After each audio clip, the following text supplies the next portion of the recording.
Bro, love marriage బెటరా arrange marriage బెటరా? Love marriage waste, arrange marriage waste. ఈ మధ్యలో ఉంటుంది ఒక బ్యాలెన్స్ టైపు. లవ్ ఉంటుంది, అరేంజ్డ్ ఉంటుంది అనమాట. ఆ రెండు కలిపితే వస్తుంది అదేంది అక్రమ సంబంధం. అది చాలా బెస్ట్, అది వెరీ వెరీ బెస్ట్. ఎందుకంటే ప్రేమ, లవ్ అనేది ఏంటి, ఒక ఆకర్షణ. నీకు జీవితాంతం ఒకరు నువ్వు ప్రేమించడం జరగని పని.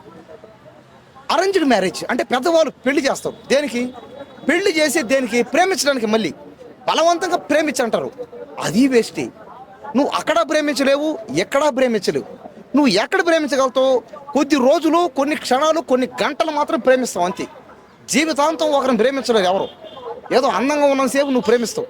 కానీ పెళ్లి చేస్తే ఏమవుద్దంటే పాపం కూడా ఇంకా ఓడి వల్ల కాదనమాట. పసంత పోద్ది ఒక 4-5 సంవత్సరాల తర్వాత. కాబట్టి అప్పుడు చాలా బాధ వేస్తుంది మనిషికి. ఇదే అందయా, నేను ఇంకొక దాన్ని ప్రేమిస్తా, నేను ఇంకో పెళ్లి చేసుకుంటా అంటాడు. అదే పక్క దేశాల్లో అయితే డైరెక్ట్గా డైవర్స్ అంటాయి. అందుకు అది చాలా బాధాకరం. కానీ నేను ప్రస్తుతం చెప్పేది ఏంటంటే మన టెక్నాలజీ, ఎందుకంటే మన కోసం, నాలాంటి యూత్ కోసం మీరేం చేయాలి, అందమైన ఆంటీల్ని ట్రై చేయండి, అమ్మాయిల్ని ట్రై చేయండి, ఆంటీలని ట్రై చేయండి. కొంతమంది అమ్మాయిలు ఒకరోజు వాడుకుంటారు, నెల రోజులు వాడుకుంటారు, సంవత్సరం వాడుకుంటారు, 10 ఏళ్ళు వాడుకుంటారు. ఆంటీలు కూడా అంతే, ఒక నెల వాడుకుంటుంది, వారం వాడుకుంటుంది, ఒకరోజు వాడుకుంటుంది, సంవత్సరం వాడుతుంది. వాడుకోని రోజు వాడుకొని ఇంకా హ్యాపీ. తర్వాత నువ్వేం చేస్తావు?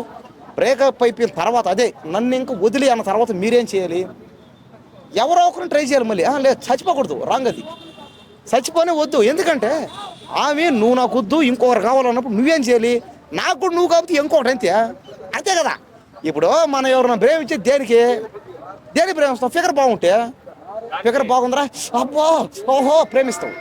అదే ఇంకో దాన్ని ప్రేమి, నువ్వు వెంటనే ఇంకొక దాన్ని ప్రేమించు, నీకు అసలు బాధే రాదు. నీకు కొంచెం పరిస్థితి బాగునే దాన్ని ప్రేమి, లేదా ఎవరో దాన్ని ప్రేమి, నీ చెప్పిన మనం అనేదాన్ని ప్రేమించు, పరిస్థితి బాగునే దాన్ని ప్రేమించు. కాబట్టి నేను చెప్పేది ఏంటంటే ఆ మాదిరిగా మీరు వెంటనే వేరే వాళ్ళని ట్రై చేయండి.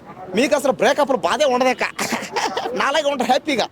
కాబట్టి ఏంటంటే మీరు, నేను చాలా మందిని ప్రేమించా. తిరిగి ప్రెసెంట్ అయితే నాకు ఎవరైతే లేరు. ఇంకా నేనైతే ప్రయత్నం చేస్తున్నా, పెళ్ళైన వాళ్ళని చేస్తున్నా, పెళ్లి కాని వాళ్ళని చేస్తున్నా, అమ్మాయిల్ని ఆంటీని ప్రేమిస్తాను. మధ్యలో తేడాలు గేలు. మనం పోయే ఫంక్షన్కి, ఆ ఫంక్షన్ వాళ్ళనే చేసేట్రే, ఓల్డ్ పడలా నాకు. నన్ను ఏం చేయమంట చెప్పాక. ఇప్పుడు వాళ్ళని ప్రేమిస్తా, ఏముందా? నువ్వేం చేస్తావు వాళ్ళని ప్రేమిస్తే? ఇప్పుడు గేల్కి పెళ్ళి అవ్వట్లేదా? అవతల ట్రాన్స్జెండర్స్ అంటే పెళ్ళి అయినట్లు ఎక్క. ప్రేమించడం అంటే ఏంది? పెళ్ళి అయినట్టేది. కాబట్టి నువ్వు చూడు, పార్క్ లోపల పోవు. ఇదేందా ఇది? ఓ అమ్మ పెళ్లి కాకుండా చేస్తున్నావు అంటామని. ఎక్కడికైనా పో, ఇప్పుడు ఓయో రూమ్ పో, హోటల్స్ పో, లాడ్జికి పో. కొంతమంది ఆంటీలు, అమ్మాయిలు ఇంట్లో ఖాళీ చేస్తారు, కొంతమంది అబ్బాయిలు, అంకుళ్ళు ఇంట్లోనే. కాబట్టి ఏంటంటే ఇక్కడ అందరూ చేస్తారు. నువ్వు చేసావు అందరూ చేసిన వాళ్ళే. కానీ మీరందరూ పతివర్తలాగా బిల్డప్లు కొట్టి వెనక చేరి మాకేం తెలియదు, నాకు సంబంధం లేదు, నేను పతివర్త అనుకుంటే జరగదు. నీది బయటకు వస్తుంది తొవితే. కాబట్టి నీది బోరిగడ్డే, నాది బోరి. కాబట్టి అందరం ఇక్కడ ప్రమాదాలు ఉన్నాం. కాబట్టి అందరూ ప్రేమించండి, అక్రమ సంబంధాలు పెట్టుకోండి. మీ జీవితాన్ని అది ఒక మాట అది కూడా వస్తాను. నీకు పెళ్లి చేసుకోవాలనిపిస్తే చేసుకో, నేను కాదనేదిలే. పెళ్లి చేసుకో, నో ప్రాబ్లం. కానీ జాగ్రత్త, ఒక్కసారి పెళ్ళి అయిన తర్వాత నువ్వు పెళ్ళాన్ని 1 సంవత్సరము, 2 ఏళ్ళు, 3 ఏళ్ళు, 10 ఏళ్ళ తర్వాత వదిలేసేవంటే మాత్రం నీ ఇష్టం. మరి నీ జీవితం నాశనం అయిపోద్ది. అదేవిధంగా ఆడ మనిషి జీవితం పాపం నాశనం అయిపోద్ది. నువ్వు ఫ్రెష్ క్యాండిడేట్ కాదంటారు ఇంకందరూ. అదే అందయ్యా, నీకు కూడా ఆల్రెడీ పెళ్ళింది కదా అంటది ఆమె. ఎవరు? సెకండ్ మ్యారేజ్ ఆమె. ఆమె కూడా ఎప్పుడన్నా గాడి తప్పితే నువ్వేమన్నా కరెక్ట్గా ఉండవా? నీది బొక్క కాదంటారు. ఎవరన్నా చేసుకో, నీ ఇష్టం అది. నువ్వు ముసల్దానన్నా చేసుకో, లేదా గేని చేసుకో, ఏముంది? గేని చేసుకో. లేదు ట్రాన్స్జెండర్ చేసుకో, డబ్బులు వస్తాయి, ఏముంది? అవును, వాళ్ళు మాత్రం మనుషులు కదా ట్రాన్స్జెండర్స్. చేసుకునే వాళ్ళ పెళ్ళిలా చేసుకునే వాళ్ళ నేను ఒక్కడే. నేను చెప్పేది అది కాదు, నువ్వు ఒక్కడే చేసుకుంటా. నేను ట్రాన్స్జెండర్స్ని కూడా పెళ్లి చేసుకున్నారు చాలామంది. చూసి నేను కలరా చేసుకోలేదు అని మాత్రం అనుకో. నీ ముఖాన్ని చేస్తా మైక్ తీసి మరి లాస్ట్. నాకు మరి కోపం వస్తుంది. సమాజంలో ఇంత అన్యాయం జరుగుతుంటే అన్యాయం అని చెప్తే లేదు జరగలేదంటే నేను జరుగుతున్నాయి అంటా, నువ్వేమంటావు జరగలేదంటావు, బాధే కదా.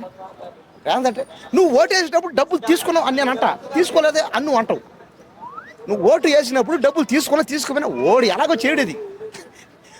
కాలువలు తవ్విస్తా, బిల్డింగ్ని కట్టిస్తా, రోడ్లు వేస్తా, మీ బతుకులు బాగుపాడి చేస్తా, అదే మారుస్తాను, ఈ దేశాన్ని అమెరికా చేస్తా అంటాడు. అవుతా కాదుగా, ఇది అంతే.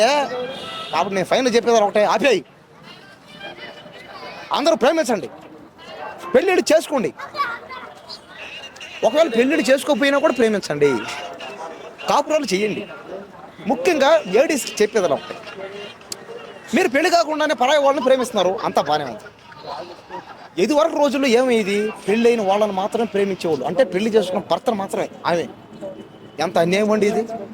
భర్త ఒకవేళ ముసలోడికి ఇచ్చుకొని పెళ్లి చేస్తే, ఆ డబ్బునోడికి ఎవరు బాగా బాసినోడు, వాడికి 90 ఏళ్ళు అయితే అమ్మాయికి 20 years అనమాట. పెళ్లి చేస్తే వాడు 2 ఏళ్ళకు 3 ఏళ్ళకు పోతే ఆ చిత్ర చంపేస్తా, పో పక్క, వెళ్ళు పక్క.